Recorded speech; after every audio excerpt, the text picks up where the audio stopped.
an nakun tɛ dɔwɛrɛ ye bi a bɛ waatinin damadamanin bɔ mɔgɔw tun b'a kuma na min ye an ka adhésion ye CEMAS la CEMAS bon jɛkulu min de don ne bi yan bi n bɛ yan en tant que président pôle politique du consensus o ye jɛkulu ye formation 23 de b'a kɔnɔna na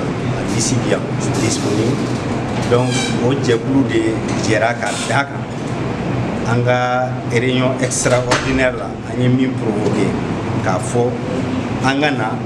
ani CEMAS mɔgɔw an ka bɛnkan signé an ni ɲɔgɔn cɛ o bɛnkan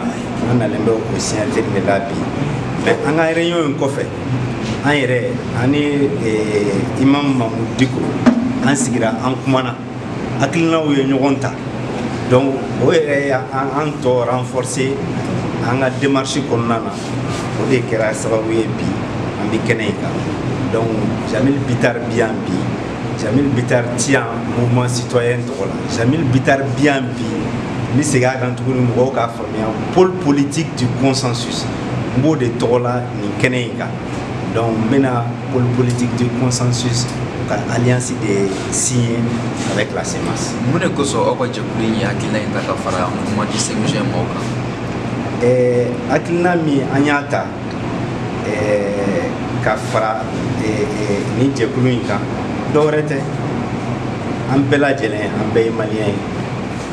an bɛɛ ye maliyɛn ye min bɛ jamana kɔnɔ bi k'a fɔ ko l'école karamɔgɔw ka degun de don olu ka grève ko ou bien ko assemblée nationale ko problème bɛ assemblée nationale élu dɔw ka fɛn bɛ yen ko cour constitutionnelle problème de bɛ yen ni si tɛ o mɔgɔw kana ye joli bɛ bɔra joli la cogo min na dɛ parce que dimi in ka dun ka tɛmɛ nin bɛɛ lajɛlen kan n'i ye jateminɛ kɛ bamananw ko ten ko yanni i ka baga i bin yɔrɔ ma i bɛ baga i talon yɔrɔ ma talon yɔrɔ in tɛ dɔwɛrɛ ye dɛ kɔngɔ bɛ maliyɛnw na degun b'u kan sɛgɛn b'u la baara tɛ yen kɛnɛya ma sabati n'i k'i bɛ nin bɛɛ ta k'a fara ɲɔgɔn kan bi mɔgɔw futinɛnen bɛ ka se hakɛ min na an kɔni bɛ dugawu kɛ ala ka jisuma bɔ a la mais an bɛ fɛ ka min fɔ hali a fɔra kunun ko l'école karamɔgɔw k'u ka problème ko a ɲɛnabɔra san 2 presque an bɛ nin kɔnɔna na denmisɛnninw tɛ taa kalanyɔrɔ la maîtres sarako gɛlɛyalen don n'a fɔra ko min tun bɛ se ka ɲɛnabɔ heure kelen kɔnɔ ou bien heure 2 kɔnɔna na k'a fɔ ko jamana k'a ma se ka décision ma se ka ta k'a ɲɛnabɔ an fana ka kow jɛngɛ k'a lajɛ sa ko gɛlɛnw de ni hakilima bɛɛ b'i ta sɔrɔ nin kɔnɔna na maintenant min ye institution de la république ye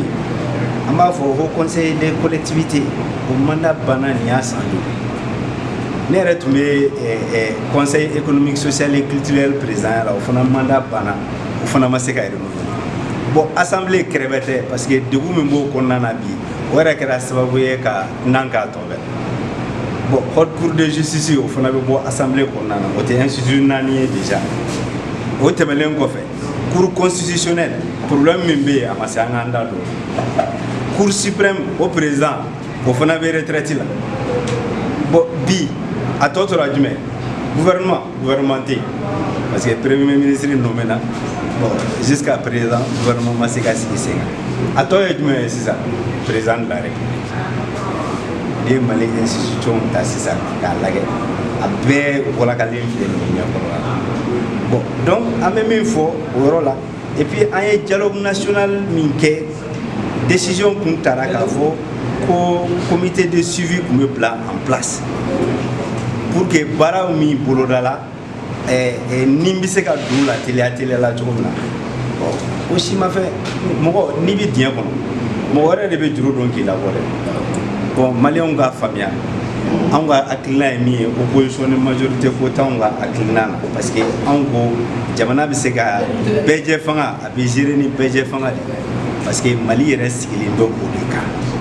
ni maliyɛn min m'o faamuya n'i ko i bɛ opposition créer diyagoya parce que Alpha Clé la Alpha ko gestion concertée du pouvoir ATT n'o ye ne yɛrɛ ka président ye o ka kuma tɛ dɔwɛrɛ ye ko gestion consensuelle du pouvoir ni bɛɛ bɛ kelen de fɔ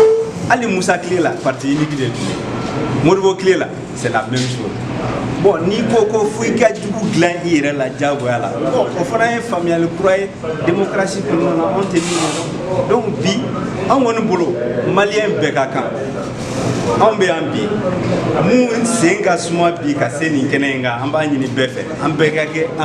maliyɛn bɛɛ ka don da kelen fɛ an bɛɛ ka bɔ da kelen fɛ. kan jumɛn b'i bolo ka si ka tɔn di maliyɛnw ma ka se ka bɔ ladamu ni basigi kɔnɔna na walasa tagama in ka se ka nɔgɔya. an bɛ min ɲini bɛɛ lajɛlen fɛ taama o fana ye démocratie an b'a ɲini an ka tɔnden bɛɛ lajɛlen fɛ tɔn 23 min bɛ an ka regroupement in kɔnɔna la an b'a ɲini an ka militant bɛɛ lajɛlen fɛ a bɛɛ ka bɔ an bɛɛ ka bɔ ka taa jira jamana na k'a fɔ an ye jamanaden ye non seulement jamana fila t'an na an ka dusumangoya ani an ka dusukasi ani gɛlɛya min bɛ jamana kɔnɔna na bi an yɛrɛ fana ka gɛlɛya de don k'a ɲini maliyɛnw fɛ ka segin k'a ɲini u fɛ an ka hakilina kɛ kelen ye jamana bɛ taalen bolo min kan bi an tɛ se ka continuer o fɛ donc n'an tɛ se ka continuer o fɛ taabolo kura min bɛ kɛ mɔgɔ si ka n'i sigi k'i bolo bila i yɛrɛ sen kan an ka wuli ɲɔgɔn fɛ an ka nin baara in kɛ an k'a kɛ bonya kɔnɔna na an k'a kɛ sariya kɔnɔna na parce que n bɛ segin a kan tuguni fɛn o fɛn ye violence ye an tɛ tasuma don an ka jamana na a ɲini mɔgɔ si fɛ i ka tasuma don jamana in na a ka kɛ bonya kɔnɔ a ka kɛ karamaya kɔnɔ a ka kɛ badenya ni sinjiya kɔnɔna na diɲɛ k'a lakari k'a fɔ maliyɛnw wulila ɲɔgɔn fɛ. président Jami de bɛ kuma bila ka sɔrɔ i ma se an ka finitigilakaw ma wa armée ma. n bɛ tasibila kɛ k'a ɲɛsin u ma ni n ko n bɛ tasibila kɛ k'a ɲɛsin mun tanyana n bɛ tasibila kɛ k'a ɲɛsin u ma mun bɛ bolola fana n bɛ tasibila kɛ k'a ɲɛsin u ma